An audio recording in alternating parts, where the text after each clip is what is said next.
Dr. Bradshaw here with Chirocynergy. Today we're talking about helping out with your neck pain. A lot of us sit too much during the day on computers.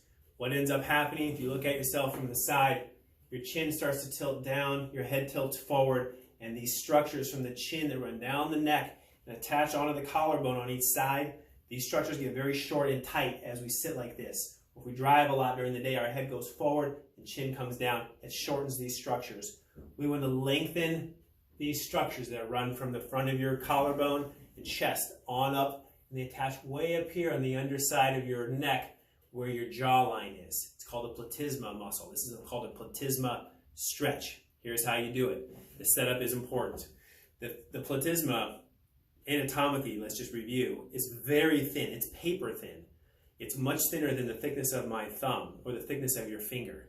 So if you can imagine, if you put your fingers into your neck and just jab in there and hold it real tight, you're going to be deep past the platysma into your blood vessels and your esophagus and your throat, and you don't want to mess into those structures. We just want to get a light pressure into this paper-thin structure just under the skin, okay? So the pressure on your neck might put just a slight indentation into your skin, all right? Just a slight push in. You're not jamming deep into those muscles, okay? Like I said, paper thin, light pressure. Here's the setup. 4 fingers. Shorten them all up so they're equal distantly together at the end, okay? Obviously here they're different lengths, but if you can bend third and fourth and get them all kind of set up so they're all the same length at the end, that's one, that's the other. And we're gonna go directly underneath the jawline. Light pressure. Tuck your chin down. With holding that light pressure in underneath the skin, you're going to tilt the head back. And you will feel some slide from here to about here. So you're not going to slide all the way down from your jawline all the way down here. You're going to slide about that far each time you do it. So you start up near the jawline, chin down, just a light pressure, tilt the head back, start again. And this, by the way, the platysma is all the way out here along the jawline, all the way along here to the middle. So you have to kind of get this whole area right all the way down to your collarbones. So you may want to get just the right side, let's say, that's really bothering you. Light pressure on both fingertips in, chin down, tilt the head back. Then do the other side. Tilt the head back.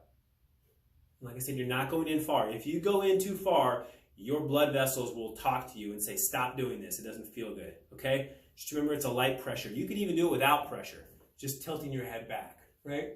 That will get some of that stretch.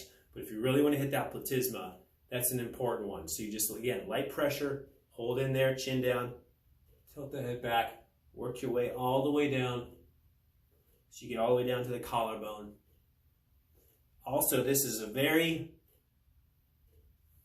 heavily injured area in a whiplash. So if you've been in a car crash before, right, and you're hit from behind and your neck does this, that muscle quickly gets stretched. Those microfibers in the muscles tear.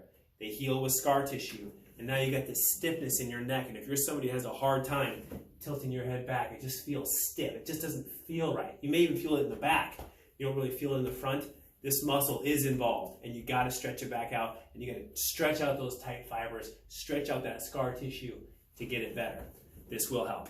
Have fun.